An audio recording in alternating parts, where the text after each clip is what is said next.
السلام عليكم ورحمة الله. أهلا بكم معنا خوتي في هذا الفيديو جديد. وهذا الفيديو جديد غنتكلموا على نجوم المنتخب الوطني المغربي اللي هما الحمد لله كاملين نجوم، ولكن الكلام ديالنا غيمشي لواحد الخمسة ديال النجوم اللي يقدروا يعملوا واحد المستوى كبير مع المنتخب البرازيلي بملعب بطوطة بطنجة يوم 25 مارس اللي عاد السبت على الساعة 10 مساء، 10 ليلا. مقابلة ما تكون سهلة بتاتا على الجانب المغربي أمام السامبا البرازيلي اللي مصنفين واحد في العالم. منتخب عنده 5 كأس العالم واحتمال. كتبقى واحد المقابلة قوية مع نجوم نيمار لاعب باريس سان جيرمان الفرنسي، فينيسيوس لاعب الريال مدريد، رودريغو لاعب الريال مدريد، ميليتاو لاعب الريال مدريد، كاسيميرو لاعب مانشستر يونايتد. هناك نجوم عند المنتخب البرازيلي، عند حارس ليفربول، حارس مانشستر سيتي. كيبقى واحد النجوم كتار عند المنتخب البرازيلي اللي غيواجه المنتخب المغربي في مقابلة قمة كنظن في شهر مارس. ملعب طنجة اللي غيكون الجماهير غفيرة وغفيرة جدا.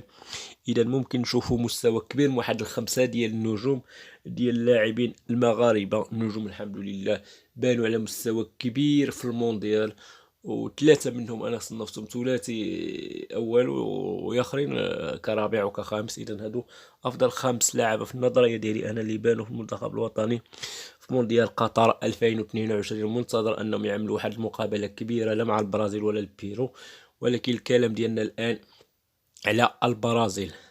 كتبقى واحد المقابلة أمام البرازيل، مقابلة نارية بمعنى الكلمة، مقابلة كبيرة صراحة للمنتخب الوطني المغربي أمام البرازيل اللي ما لعبناش معها 1998. دا واحد 25 علينا 25 عام ما لعبنا مع البرازيل. كانت آخر مقابلة جمعتنا بدولة فرنسا في كأس العالم اللي كنا انهزمنا معهم ب3 ديال الإصابات مقابل لا شيء. كنظن ما قدمنا ولا شيء في ديك المقابلة. وديك المونديال اللي فوزنا على المنتخب السكوتلندي ب3 ديال الإصابات ل0، وكنا للأسف تعادلنا مع النرويج بهدفين لهدفين، وخرجنا ب4 نقاط، وخرجنا من ديك المونديال 98 وغيبنا 20 سنة على المونديال حتى 2018 اللي كان في الأراضي الروسية بعد غياب 2002 في كوريا واليابان، وغياب 2006 على مونديال ألمانيا، و2010 على مونديال جنوب إفريقيا، و2014 على البرازيل. 4 المونديالات اللي غيبنا عليهم. عادك رجعنا في المونديال الموالي اللي هو مونديال روسيا 2018، وكذلك مونديال قطر 2022. كان مشاركات جميلة، قلنا 10 ديال المقابلات، 2 مونديالات خاصة المونديال القطري.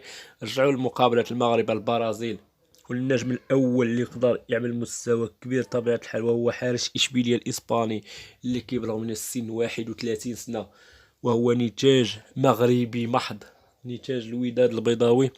مؤخرا تولد هذا الحارس مربوط في دولة كندا، ولكن نتاج الوداد البيضاوي، تكون في الوداد البيضاوي، عمل المستوى ديالو الكبير في الوداد البيضاوي. عاد انتقل لاتلتيكو مدريد، وديك الساعة عاد مشى كنظن حتى سراقوس طلع فيها، والآن ها هو مستوى كبير وكبير بزاف اشبيلية الاسباني مواسم.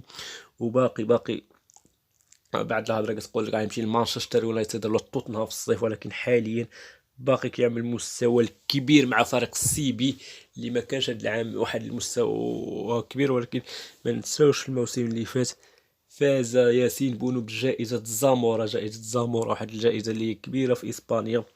الحارس اللي ما كيدخلوش للمرمى ديالو الأهداف الكثيرة فاز بها طبيعة الحال ياسين بونو. غنمشيو للاعب الثاني اللي هو أشرف حكيمي، عنده 24 عام وكيلعب في باريس سان جيرمان الفرنسي.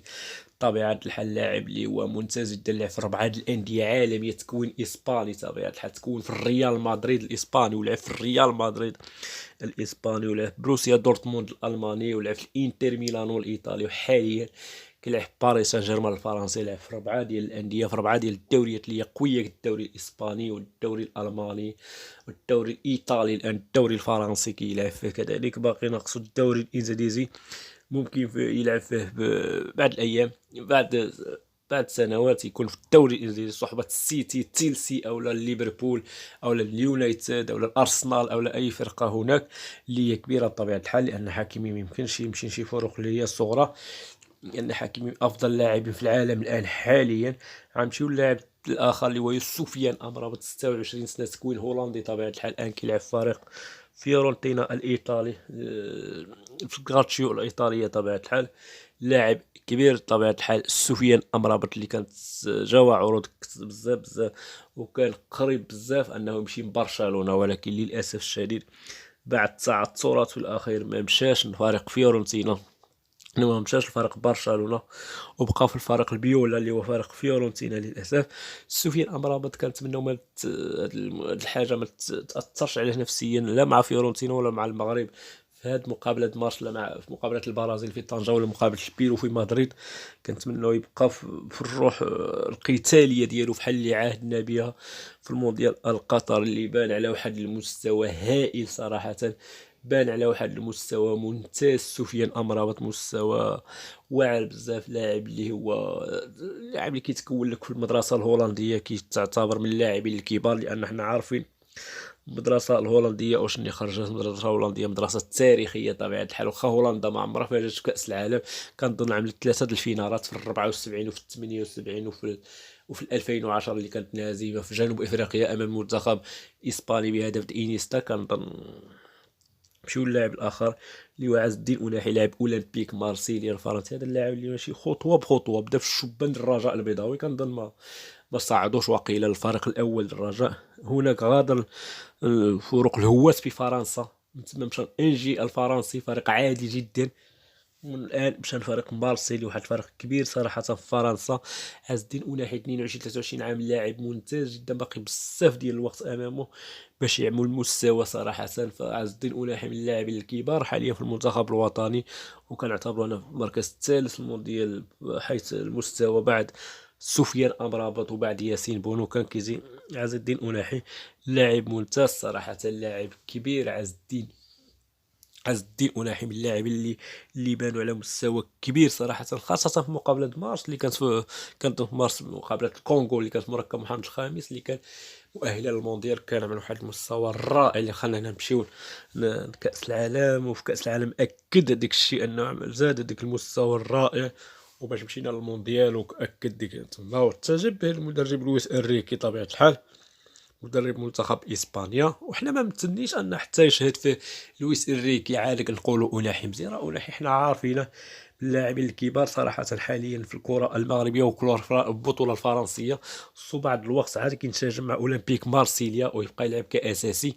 غنمشيو لاخر لاعب واخر نجم عندنا في هذه اللائحه هذه اللي هو حكيم زياش، لاعب تسلسل الانجليزي، تكوين هولندي بحالو بحال امرابط بحال مزراوي بحال بزاف د اللاعبين اللي تكونوا، بحال كان نور الدين امرابط لاعب السابق للمنتخب، بحال بزاف بحال بوخلال لاعب تولوز الفرنسي، بزاف د اللعابه اللي تكونوا في هولندا وعطاتنا صراحه. هولندا لاعب حكيم زياش لاعب تشيلسي انجليزي بدوريه تعثرت الصفقه ديالو اللي كان غيمشي باريس سان جيرمان، وبقات للاسف الشديد ما مشاش باريس سان جيرمان، وبقى في تشيلسي. كنتمنوا هاد التعثر صراحة ما يأثرش عليه نفسيا، ويقدم لنا واحد الأداء كبير لا مع البيرو ولا خاصة مع المنتخب البرازيلي، وجياش بزاف على المقابلات اللي كتقام.